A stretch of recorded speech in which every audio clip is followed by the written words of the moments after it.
একদিন নারদ মুনির মনে খুব অহংকার জন্মেছিল যে সে হচ্ছে সবচেয়ে বড় নারায়ণ ভক্ত।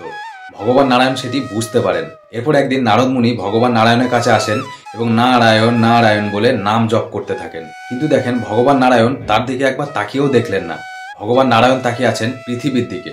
তখন নারদ মুনি জিজ্ঞাসা করলেন যে প্রভু, আমি আপনার সবচেয়ে বড় ভক্ত, আপনার কাছে এসে আপনার নাম জপ করছি, আপনি আমার দিকে একবারও তাকিয়ে দেখলেন না? আমার কি কোনো অপরাধ হয়েছে?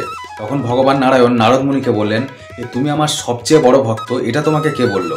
আমার সবচেয়ে বড় ভক্ত হচ্ছে পৃথিবীতে ওই যে ধান কাটছে ওই চাষিটা। তখন নারদ মুনি বললেন ওই সামান্য চাষিটা কি করে আপনার সবচেয়ে বড় ভক্ত হতে পারে?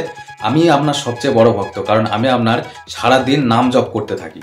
তখন ভগবান নারায়ণ নারদ মুনিকে একটা কলসিতে এক কলসি জল দিলেন এবং বললেন এই কলসির জলটা নিয়ে পৃথিবীটা একবার প্রদক্ষিণ করে এসো।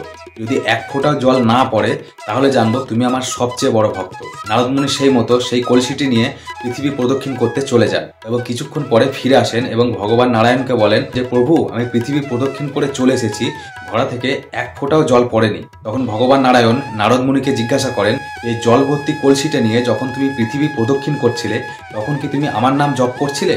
তখন নারদ মুনি বলেন না প্রভু, পৃথিবী প্রদক্ষিণ করার সময় আমি আপনার নাম জপ করিনি। আমি খুব সাবধানে পৃথিবী প্রদক্ষিণ করছিলাম যাতে এই ঘোড়া থেকে এক ফোঁটাও জল না পড়ে। তখন ভগবান নারায়ণ নারদ মুনিকে বললেন ওই চাষিটি সংসার ধর্ম পালন করছে, কাজ করছে এবং কাজ করতে করতেও আমার নাম জপ করছে, এই জন্য ওই চাষিটি আমার সবচেয়ে বড় ভক্ত।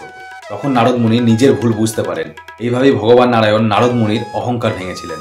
তো ভিডিওটা কেমন লাগলো অবশ্যই কমেন্ট বক্সে জানান এবং যদি ভালো লাগে একটা লাইক করে দিন এবং ভিডিওটা অবশ্যই সবার মধ্যে শেয়ার করে দিন এবং চ্যানেলটা সাবস্ক্রাইব করুন।